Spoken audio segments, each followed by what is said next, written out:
Crime is a sucker's road, and those who travel it wind up in the gut of the prison or the grave. To the dude from Manhattan, they meant death. Yeah, we're just waiting for the groundswell of demand to really hit a peak, and then it starts here. It starts here, Eric. Yeah, that's right. Yeah. Tape's rolling.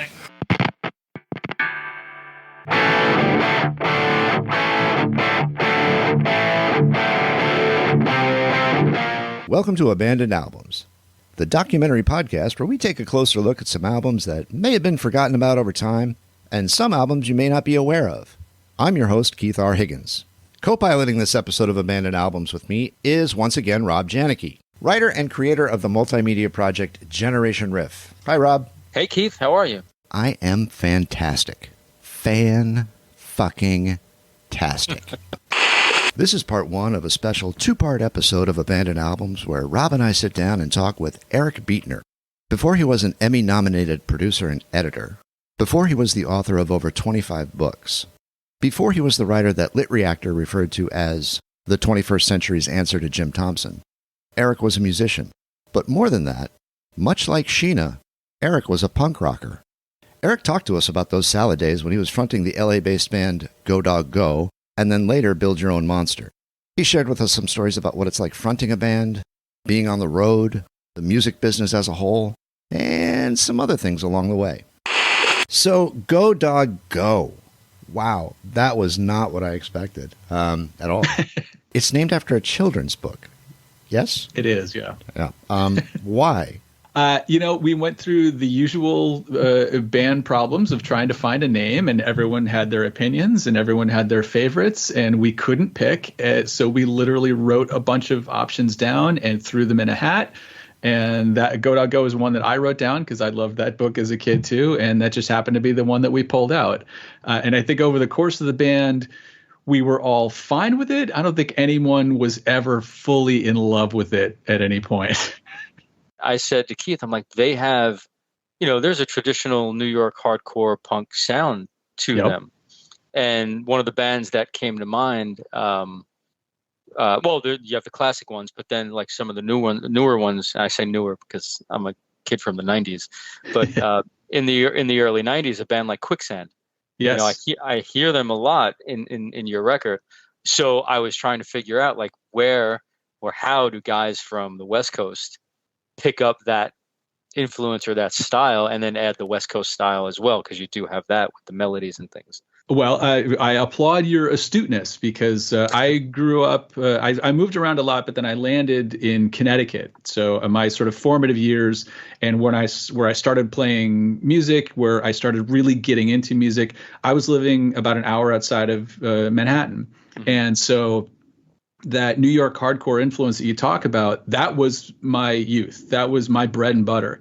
And I saw all those New York hardcore bands time and time again. We had a club called the Anthrax. It was in a town right next to mine in Norwalk, Connecticut, where it was such an amazing club. And it was right in that corridor, between New York and Boston and not far from Philadelphia and DC. So every national touring act stopped there. So I got to see, all of my heroes. Bad Brains and 7 Seconds and Black Flag and all these bands that would come through. And then I was also close enough to New York that I could go into the hardcore matinees at CBGB and, you'd see 5 bands on a Sunday afternoon. So that influence was in my bones. And it doesn't surprise me that it came out.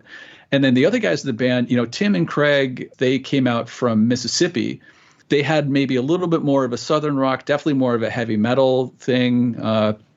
Tim Christopher, the drummer, was big into like Metallica and a lot of that big sort of metal sound in late 80s, early 90s. So I think he brought some of that influence. Craig, the bass player, he and I met and bonded over like really, really weird stuff like avant-garde jazz and just like total freak out music and stuff. So I think one of the things that confounded a lot of listeners when we would play, especially in LA, was these disparate influences that we brought in. I started playing guitar in a mixture of learning blues scales and playing along to Muddy Waters records. And then I would lift the needle off that and I would immediately put on a Black Flag or Minor Threat. And I would try to figure those out. So I have those sort of two worlds clashing in my musical DNA. So when we brought all that together, and then we all said, hey, what if we had a saxophone player? That's when the whole thing went off the rails. Which leads us to the question, what's up with the horns? It was, it was so weird. I mean, we formed the band by chance. The short version is I was working across the street from a little record shop where Craig worked, called Penny Lane Records in Pasadena. And I was in there buying some records, and I was buying some really freaky stuff. And one of the things I was buying was a record by a guy named John Zorn, who was like this avant-garde New York, sort of freak jazz musician. And I had bought the first Naked City record, and the guy behind the counter took my CDs and he sort of looked at that and he did a double take, and he's like, you like this? And I was like, yeah. He's like, you got to talk to my manager, man. And so he literally brought Craig out of the back room. He's like, this guy's buying John Zorn. And he was like, oh, hey, what's up? He's like, hey, do you play? And I was like, yeah, I play guitar. He's like, hey, we're looking for a guitar player. Total out of nowhere. So we started writing songs and bringing in all these different influences. And, one of those things that we brought with us was we all loved jazz. We all loved that kind of sound. I grew up loving a lot of horn-based stuff like ska music. I was big into that sort of first wave, like the Specials and Madness. Yep. So having horns around wasn't too far out of left field for what we were bringing to it. And it was a bit of a lark. And we took out an ad, and Tim Boyd, who answered the ad, showed up, and he was a classic saxophone sideman. He came down there just like, I don't know, I just want to see what's going on. What do you guys got going on? If I have to play Brown Eyed Girl one more time at a wedding reception, I'm going to blow my brains out. And he was so, I think, excited by what we were doing because it was completely outside the realm of what he had played before or what he listened to. And then the other time, there was this weird sense of freedom that took him a while to get used to, because he was like, well, what do you want me to play? And we said, whatever you want.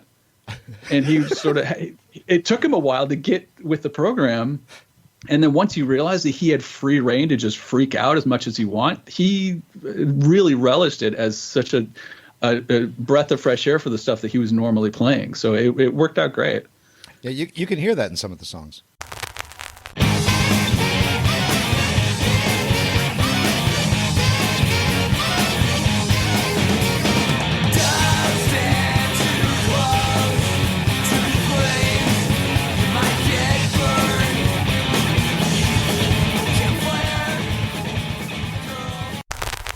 You mentioned, I see you recorded at Big Fish Studio, but you mentioned going into the bowels of the famed Capitol Records building.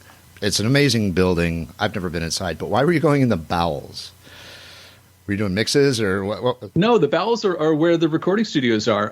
When we convinced the producer, Mark Trombino, to take on our album, which he was our first choice, and he said yes. So he came up to LA, saw us play a show at the Whiskey, and said, yeah, I'll do it. I could do this album. And then he was in town recording the Jimmy Eat World record, their one Clarity that really was their breakout. And they were recording that at Capitol. And if you go in, it's that iconic building in the middle of Hollywood that's supposed to look like a stack of 45 records. But all the recording studios are down in the basement. So he said, yeah, come on over. Let's chat. I'm in studio with Jimmy Eat World. And you go through the lobby, and then you just sort of go down, and all of a sudden you're in these amazing studios where like Frank Sinatra recorded with Nelson Riddle, and it was amazing. But yeah, we did not record there. We just went to a meeting there with Mark. Oh, okay.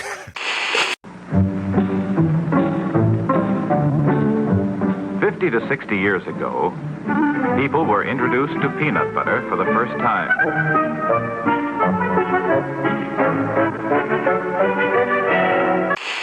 Can I derail the music conversation? Well, I'm going to tie it in a little bit. Both you and S.W. Loudon come from, you have a musical background, so it's kind of a two-part question. How did you guys meet? Did you play together?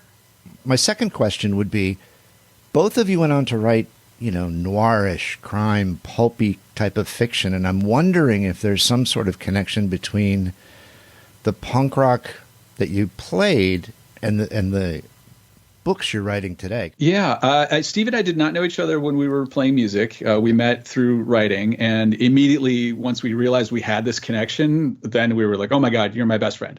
So, I'm so grateful that I met Steve, and I've cherished our friendship, and he's one of those guys because I grew up, a punk rock hardcore kid. None of my friends were into this, zero. So when I would go out to shows, I was by myself. I was completely alone. And all my friends thought I was crazy for listening to this noise. And they were into Billy Joel and Michael Jackson and Sting and all the stuff of the time. So I always had the people that were like my music people. And then, I was into theater, and then I went to film school, and I work in the film and TV industry. So I always had those people. And so when I can blend two different worlds, and like the world of writing and music and this specific kind of music came together when I met Steve, it was such a great thing.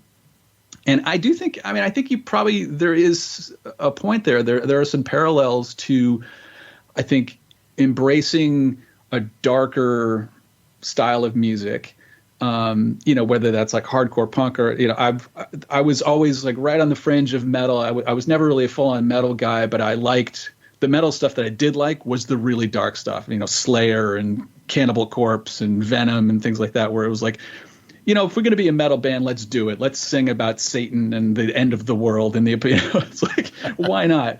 So I think there's a bit of an embracing of the dark side, and not a pessimistic view of the world, but a realistic view of the world as I see it, which I think plays very much into the fiction that I write, and this sort of a noir mentality of, you're doomed in this life. And so you're going to try to make the best of it. And it's probably not going to work out for you, but we're going to enjoy reading about the downfall while it's happening.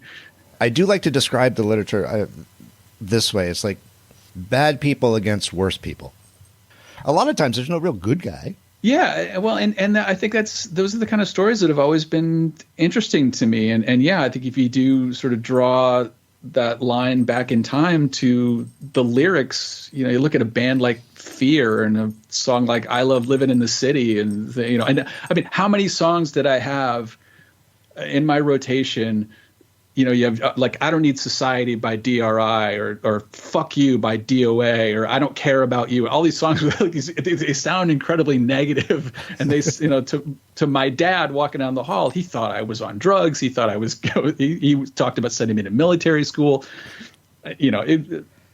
Trying to explain to somebody like, no, I'm just trying to I'm trying to claim my own identity, and I'm trying to say, I'm standing up for myself and saying this is who I am. And sometimes that takes the form of like, well, fuck you. I'm not going to listen to what you say. And it's like, yeah, that's teenage rebellion. It's Teenage Rebellion 101. He was doing the same thing when he was playing his Elvis records. They just had a different, linguistics about it, but it's the same thing, I think. Yeah. But if you'll excuse me now. Oh? Why? Why, I'd like to go up to my room for a moment. To call up that girlfriend of yours again? Sit down. I didn't discover punk until I was a junior in high school, and I had a friend, and she was all into Black Flag. And, of course, I was all into the classic rock. This was Dayton, Ohio. That's what I was raised with. And but she played me this stuff. I remember distinctly being in her attic bedroom hearing TV Party. And I'm like, what the fuck is this? I just couldn't process it. I'm like, I dipped my toe ever so lightly in that. I've always had a hard time connecting with it. My punk rock awakening is one of a million different stories of sort of disaffected suburban youth. I grew up with a single father. My mom moved out when I was 3. I spent a ton of time alone. We moved around a lot. So I had a lot of the very stereotypical elements to lead me down this path. And then I got very into, new wave, Devo, the B-52s, Blondie. The first record I ever bought with my own money was Blondie's first album.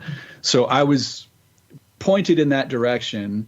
And then when I heard like real American hardcore for the first time, like I didn't dip my toe. I cannonballed into the deep end. It's funny now to talk to my kids, and you think back and you'd be like, how did I even find that, or how did it find me? There's no internet. Like I tripped over a radio program on a college station out of Danbury, Connecticut. I know at WXCI. I used to be a DJ there. Oh, well, they had the Adventure Jukebox from like midnight to 2 a.m. on Sundays. It was some ridiculous time, and they would play hard, and I would tape that and bring it into. I remember in the 8th grade, I would be bringing in these tapes with my Walkman. And I would play it for friends. I'm like, you got to listen to this. The band's name is Dead Kennedys. Can you believe they can get away with that? And all my friends would be like, what in the world is this? I was like, why are you not feeling the same thing I'm feeling? And, it's an indescribable visceral reaction that you have. I want to follow up on that. Keith and I talk about this a lot on this podcast about geography. Yeah, it's interesting, too. I mean, geography, I think, played a certain amount in us not connecting with a lot of places that we played, because in LA, you're in the thick of the music machine, and we, like I said, we played the Whiskey, we played Roxbury, we played all these places like on the Sunset Strip and right there in the heart of Hollywood. But the mentality is so much different than a little club in Dayton where people are coming out to see the music. And in LA, especially, this was still mid-'90s. There was still a little bit of the hangover from the hair metal thing. It's a post-Nirvana world. People were still thinking like, okay, aggressive sort of post-punk music can still be huge sellers. And you're always living in the shadow of everything from Guns N' Roses to Van Halen or Red Hot Chili Peppers were really huge at the time. So everyone, I think, is chasing the giant record contract. And clubs at that time, they would hustle. It would book 6-7 bands a night, and they would just hustle you on and hustle you off. And you would hope that you would bring your friends. They would buy a bunch of drinks and now get the hell out because the next group is coming in. It had nothing to do with, the way that I grew up going to shows of, being super psyched to be in a room with 15 other people. But that was enough, and the energy and the feeling was there. It was just so for that reason, I think all of our best shows were always out of town. We never really connected with a very Los Angeles crowd because it just wasn't the right sound.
The tour, did you tour just on the West Coast? If we're talking regionality, I suppose. Did you make it over to the East Coast? Did you strike any chords over here? Oh, the tour. We did one big tour, and it was it's so great looking back on it now because it was such the typical indie rock nightmare tour. When we were in the middle of it, we all just wanted to drive that stupid van into the Mississippi River at some point.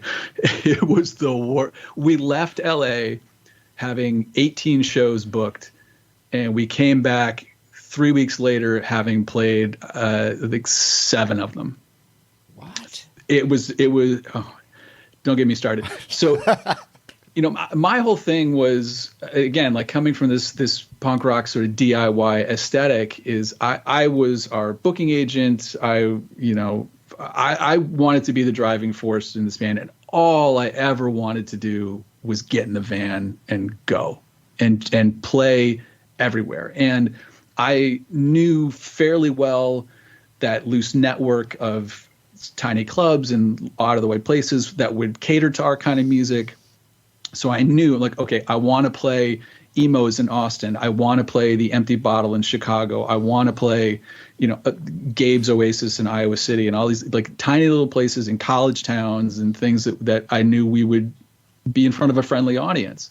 And the label at the time said, "Oh, we got a guy. We got a booking agent for you. Stop what you're doing. We'll take over and we'll book it." So the only thing that we had solid was Starkville, Mississippi, where Craig and Tim were from. We were going to, the big local boys homecoming show was going to be there. So we knew that. And then they booked all these other shows. And the minute we got on the road, beyond the fact that the van broke down 9 times, including the very first, this will give you like the very first night we were playing down in San Diego. So we got our used van that the label bought for us. Hey, great. That was fantastic. They bought us a used. So we bought this used transport van that used to shuttle people to the airport. I had to put in $2,000 of my own money to get it fixed and roadworthy again. But whatever, they paid for the title. We drove from LA to San Diego, not a far trip. We pulled into the parking lot of the club, turned off the engine, some hose broke, steam everywhere. We were like, okay, we can't deal with this now. We got to go play a show. We went inside, played the show to no one. The bartender. That was it. We had to psych ourselves. Okay, it's all right. It's okay. Just show one. We get back out to the car, figure out 4 non-mechanics had to figure out how to jerry rig this hose back on so we could start to head east. And that was night 1, and it went downhill from there. We made it, as far. I think the farthest east show we played Nashville, Tennessee. We went up to Chicago. We started down south through Dallas, Houston, but half the time, like we showed up in we were halfway there, and they said, "Oh, we call back and check. The show in New Orleans is canceled." Oh, well, okay. So we played Starkville, Mississippi. Drove up to Chicago overnight. Like that was a single jaunt from Mississippi to Chicago. Got into Chicago at like 2:30 in the morning. My sister lives there. We crashed on her floor in her condo. Woke up the next morning, and this is in February, by the way, so it was 0 degrees in Chicago. Woke up the next morning, found out, the Chicago gig is canceled. We were like, what? It says confirmed. It's funny. I was digging through stuff last night just to sort of prepare, and I found our tour itinerary, and it says confirmed in bold letters. So we were like, well, let's just show up and play dumb. Like we have it. Like we'll just show up and be like, well, but it says we're gonna. Maybe they'll let us on. So we go out to the van, start it up. The starter explodes and fries. So we couldn't even get across town.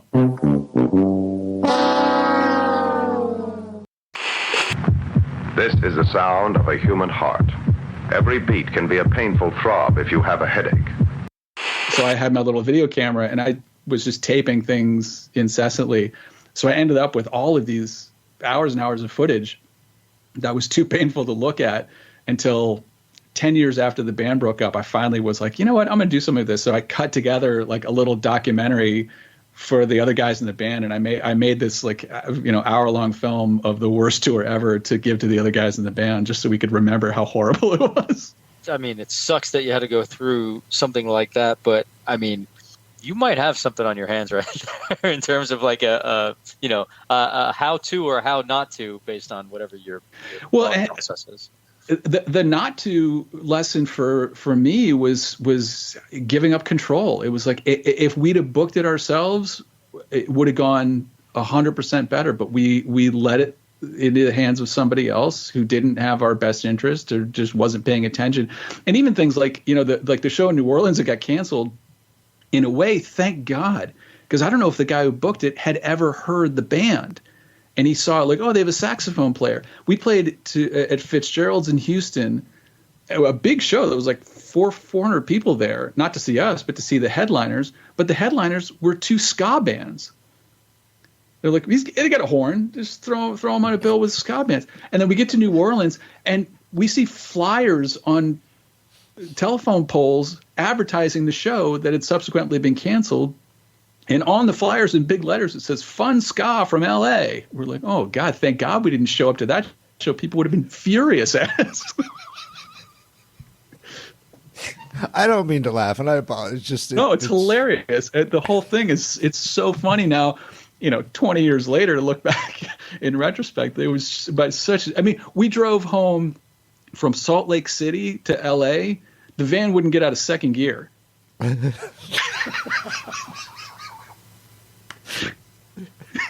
It's amazing. Which I want to segue into the reviews of the record. Yeah, yes. You had mentioned that somebody wanted to run you over. Yes. Now, I will say this: we got mostly positive reviews. We built a great press kit. Some people said some very, very nice things about us, and that was really, really gratifying to know that people got it. That said, our favorites were always the worst. Here's a quote. I wanted to hurt this band. Find them, run them over, and back up. Pick a direction, any direction. You could be good, but you aren't now. Go, just go. See what he did there? Very, very creative. Yes. Holy shit. Wow. That's fucking great. I want to hurt this band. And not just once, because he wanted to back up and do it again. Yeah. Come on. Wow. Yeah. This is my other favorite one. It says, I can't imagine why people would work so hard to sound like shit. Oh. That was a different review. That was somebody else had an equally angered reaction to it. Wow. But it's better than having no reaction at all. And that's exactly what I think. Yeah, I am very much of the mind that I'd rather elicit some response than indifference. Agreed. Yeah, absolutely. And that kind of music too. I mean, it lends itself to I think you're going to love it or hate it. You're not really. Yeah. There's no middle ground. You either get that or you don't. Yeah. That kind of music elicits a certain response, and it's cool that you got that and you appreciate it because you were doing something different. Yeah, and I mean, some of the shows that I would go to or albums that I bought, like my wife she'd look at me like, how can you listen to this complete noise? And I can't explain it other than like when you listen to so much music and you're so into it, there's only so many, 3-chord blues-based plain old rock and roll songs you can listen to until you need something different. You need a different sound. You need something to get you excited because the drug is starting to wear off and you need that high again of finding amazing music. So that leads people down some very strange paths. And, keep in mind, in the mid-late 90s, there was a time when it was it was wide open. The Butthole Surfers were being played on the radio. Anything was possible. That's a great point. Right. The open-mindedness, obviously it was all driven by greed, but the idea that some of the stuff that there was a market for, 120 minutes on MTV that would play some of this, out there stuff, and people could have their one-hit wonder be kind of a weirdo song. It was, it wasn't completely outside the realm that we could make at least a minor splash within that world. Sure. Yeah, sure. no, it would have fit. It would have fit. Absolutely. There was some pleasure to hearing, FM radio say, and here's the Butthole Surfer. Yeah, it was weird, wasn't it? Everyone had to get real cool with that real fast. I was so funny in college. My college girlfriend, I would go out. I went to school in Boston, so I would go to all these great shows in Boston. Had some amazing bands, late 80s, early 90s, and she was like, I want to go to a show with you. And I was like, I really don't think that's a good idea, babe. She was like, no, I want to come. And it just so happened that 2 weeks later, I had tickets to see Butthole Surfers. And she was like, I want to go to that one. I was like, I really think this is a bad idea. And she was insistent. I was like, okay. She put on like a crisp white shirt and she had her brand new boots. And I was like, oh, this, you don't really know. And just the minute that the first song started, I sort of turned around and just her eyes were so wide. I think she regretted it immediately. Poor woman. Yeah. That's a rough introduction. Let's all go to the lobby. Let's all go to the lobby. Let's all go to lobby to get ourselves a treat. Let's all go to the lobby. You know, growing up, being into music that's left of center, I was never one to judge anybody else's music. And if, you know, whatever you want to listen to, if you're into it and if you can defend it, if you can justify being into it, then go for it. And so I've had that with my kids. You know, like I used to be in charge of what was played in the car, and I would put their Disney songs on, and then I would sneak a little Bikini Kill in there. And then, you know, so my kids are now, they won't blink when something weird or heavy or, you know, old fashioned comes on, you know, old fashioned from the early 90s. But at the same time, I want to see them find the thing that connects with them and find the thing that they're passionate about. And my older daughter, who's 15 now, like for the past 2.5, 3 years, she was always a Taylor Swift fan. And then with those acoustic albums that she put out during the pandemic, some switch flipped in my daughter, and that was all she listened to was Taylor Swift. And on the one hand, I'm like, okay, I've heard that a lot. But on the other, I was like, but man, I recognize that feeling. I recognize that connection that she's making to the music, and go for it. Be that into whatever you want to be into, because that comes from a really deep place that I can't help but respect. I agree. And I have 2 young children. They're younger than your daughter. I have an 8-year-old and an almost 6-year-old. And the 8-year-old is a girl. And I thought I had done the perfect thing. She was maybe 3 years old or 4 years old, and I was playing a Bad Religion record on vinyl. And she was playing with her toys, didn't mean anything to her. But suddenly she got up and she created her own circle pit. Yes. And she started running around the living room to Bad Religion. And I was like, I did it. I am the best dad ever. I feel like the greatest gift my father ever gave me was unfettered access to his record collection. Like he, you know, like I said, I was a latchkey kid, so I would come home from school and have hours to rattle around. And he never said, "Don't touch the stereo." He had like he's a gorgeous Macintosh, you know, stereo, and he had the, you know, he would always get the latest vinyl with the best needle, and he would get out the 1812 Overture to test the needle with the giant Canon blast. He was very much an audiophile, but he never said, "Don't touch my records." So I would go up there, and, you know, he's a child, he was born in 1940, so he had all of the Beatles and Simon and Garfunkel's greatest hits, but he was pretty eclectic. He also liked Waylon Jennings. He loved the Preservation Hall Jazz Band and stuff. So I grew up with this eclectic mix of just being able to listen to whatever you want, and just, hey, what is this? The cover looks interesting. Let me drop the needle on it. Oh, it's Miles Davis's Bitches Brew. Nope, hate that. So, you know, you get to learn what you do like instead of just being fed whatever's on the radio, or that. And that's my big complaint with streaming now, is that it's somebody else, or it's literally a computer algorithm saying, "Oh, you like that? You're going to like this." And then I'm saying, "No, you're wrong. Let me find it for myself." But not everyone's willing to put in the work and the time it takes to do that. My parents had shitty taste. Just the shittiest. We grew up in Muzak in the house. And I was like, "Dad, how can you listen to this stuff?" And he's like, "I like filtered music." Like you, Eric, single parent, but it was my mom, and, you know, she had AM radio. This was like the late 70s, you know, so yeah. I grew up, and her favorite artist is Elvis. So I heard tons of Elvis. I heard, you know, the Rolling Stones, the Beatles, Elton John, you know, like that, what was on the radio in the late 70s and early 80s. But right. I had older cousins who introduced me to Black Sabbath, Led Zeppelin, The Who, The Doors, and that opened up everything that came after. But I like what you said, to go back to the Spotify thing or the streaming thing.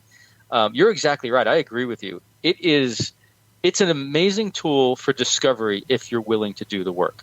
Man, you can find some really, really good shit that you know, you wouldn't otherwise in this day and age, because it's so oversaturated. Well, and that's the great thing about, you know, I think we all know those people who stop their musical development in high school or college, you know, whatever their glory days were, and they're still listening to the same thing that they like things. And it's, you know, if they like it, again, that's fine. I don't understand how you can just freeze your musical tastes in amber for 30, 40 years at this point. I want to go back to the record because I do want to talk about Space Girl. Speaking of departures, because that's really a departure on the whole record. And I think the guitar playing is just phenomenal on that. Oh, thank you.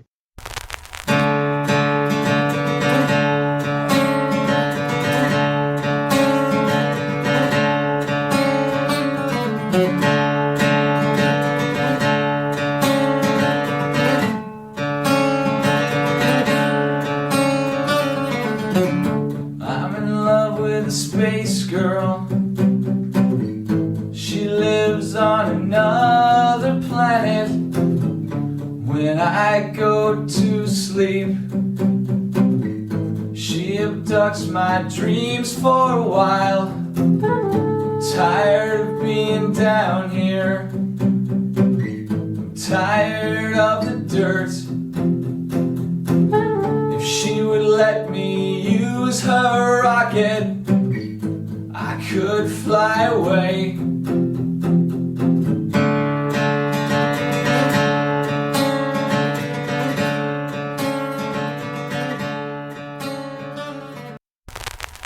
It's a great fucking song. Thank you. And it is, to me, at least, a real departure from the rest of the record. Walk me through how it got on the record. I mean, what? And it says it was recorded live. Is that true? Yeah, it was funny. We debated whether or not it was going to go on at all. It was a song that I had, I brought it in fully formed, and I played it for the guys, and I was like, hey, I wrote this song. I mean, the brief backstory is, but Go was my fifth band in my life. I 6 months after I picked up a guitar at 15, I started the band. So I was in two very, very short-lived hardcore bands in high school. And then in college, a good friend of mine, a girl, was talking one night. And she said, "Oh, I really love to sing. I've never had the courage. I don't know how to write a song. I've never wanted to do it, but I've always wanted to be in a band." And I went back to my dorm room and I got my acoustic guitar and I came back and I said, "Name some chords." She was like, "What?" And I said, "Just give me three letters, A through G." And I just started playing something. I was like, "There's a song. Make up some words." And we formed a band, and we were an acoustic duet. And again, on the weekends, I'm going out to see these hardcore shows at the Rat in Kenmore Square, and we played around town and stuff. So we recorded a demo tape and stuff. So I had this background of being able to do just simple acoustic, quieter songs. So I wrote Space Girl one day at work. And showed it to the guys. Tim Boyd, the sax player, immediately was like, "Oh, I can do something with that." And he picked up his alto and he started noodling around. So we had it on the short list, but we weren't really sure. It was the very last thing we recorded. My voice is shot because I had done all that screaming for the 3 days prior. And we said, hey, should we get this? Let's just get this. So they set it up. There's one microphone. I'm sitting on a stool. We put Tim in the ISO booth with the door open, and that's where the saxophone is coming from. We had to run it through. I think that's probably take 4 because my voice kept cracking and dying. There's still one note in there that gives me pains in my spine when I hear it because I'm like, oh, boy, I should have done that one more time. But yeah, it ended up being something that we were like, oh, you know what? That's actually kind of nice. And I was like, I kind of want to keep it. And, cut to my wife, actually, that's the only song that she really liked. And she got a little Space Girl tattoo on her. That's great. That's great. What a great way to honor it. I after listening to the whole record the first time through, and then I got to that, and I'm like, what the hell is this? It's funny. I mean, after, when Go broke up, Tim, Christopher, the drummer, and I stayed together. We formed a new band called Build Your Own Monster. We played for another couple years. We started bringing over the Go songs, and then eventually we had all our own material. And then after Build Your Own Monster broke up, I played around town, for 6 months or a year. I had a whole set of acoustic songs, and I recorded some demos up in my loft, and so I had a lot of songs that were in that same style of, but I realized that sitting on stage by myself playing quietly did not give me nearly the same thrill as making a big noise and collaborating on music with other people. It just wasn't the same energy, and I just couldn't. It wasn't worth it to try to struggle to get gigs and go play coffee houses and stuff like that. I was like, this isn't why I got into it. I got into this to make a big noise. Yeah. Mission accomplished. This is why a band like yours is so cool, because you can have these two different takes from different fans or different sets of ears and what you gravitate towards. And it becomes, it makes it more of an interesting record to listen to when you've got sounds that are kind of like, not the same. Thank you. Yeah. I'm glad you like it though. I mean, it is one of those, and like I say, it's a song that I have been able to play, and it's nice to be able to have a song that you can just sit and play. I can play that for my kids, and I can't do that with Engine or, some of the other stuff where, I'm running on the strings with a electric vibrator. You can't really do that on an acoustic guitar. No. I'll tell a quick story by way of exit. Is just that, one of the most important lessons I learned about life, really, being in a band, was playing some shows to indifference and feeling like this is not going well, and why am I still doing this? And I could be at home. And I remember one very specific show at Spaceland in Silver Lake, and starting with 10 or 15 people in there. We were not the headliners by any stretch, but there were some people there. And then by midway during the show, everyone's back was turned and everyone was having conversations. And I was like, all right, nobody cares. And having a moment of like, fuck it, we should get off early, or I don't really care. Let's just get through this and we can be done. And then I thought to myself, no, play the show. You believe in these songs. You believe in what you're doing. And I kept going, and we played the show, and we played hard, and I got off stage, and I was drenched in sweat, and I felt good about, all right, well, I did that. And I went to the side of the stage to go by our little merch table, and two guys came out of the way, way back, and they came up and they said, that was amazing, dude. Can I buy a CD? And I was like, oh, okay. I'm glad I didn't stop. I'm glad I didn't quit on myself, and I'm glad I didn't quit on these guys. And it only took two lonely guys in the back of the room to give me the energy to say, yeah, this is worth it. This is making a connection. And that was just ended up being a huge life lesson, because every time I get down on, my writing career or, my day job or whatever that is, I look back to that moment and I think, no, keep going. Make the end of the show as good as the beginning. And somewhere in there, you'll find that connection. But if you're not giving it all the time, then some opportunity is going to pass you by. So that if there's anything I learned from being in a band, that was it. That's a great lesson. Thank you. Yeah, that's really well said, because it is. I subscribe to that theory too. Well, again, Eric, thank you. I really appreciate it. Man. Awesome. I look forward to hearing who else you guys cover on the show. I'm subscribing. Thank you. And if you have suggestions, throw them our way. Yeah, I just might do that. Yeah. Yeah, please. All right, Eric. Thanks. All right, great. Have a great night. Very cool. You too. Thanks, man. Bye-bye. Take it easy. Thanks for listening. Abandoned Albums was recorded at Thunder Love Studios. Produced and written by Keith R. Higgins and Rob Janicki. Engineered and mixed by Steve Beasley. Edited by A.J. Royce. Original music by Mike Pellegrino. Many thanks to Eric Beetner. The songs you heard during this podcast were all taken from the Go album Glad to Be Unhappy. The songs were Socket, Drive, Turn Left, Space Girl, and believe it or not, The Lobby Song. Be sure to check out Eric's new book, Two in the Head, from your local independent bookseller. Or, the other one. The Go album, Glad to Be Unhappy, is currently unavailable to stream.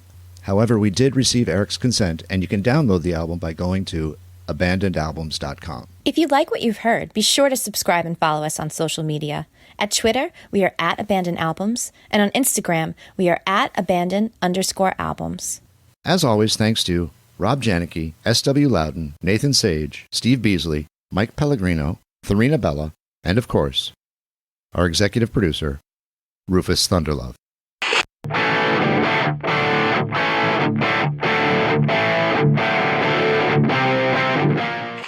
And now, until we meet again next time, I remain as always obediently yours.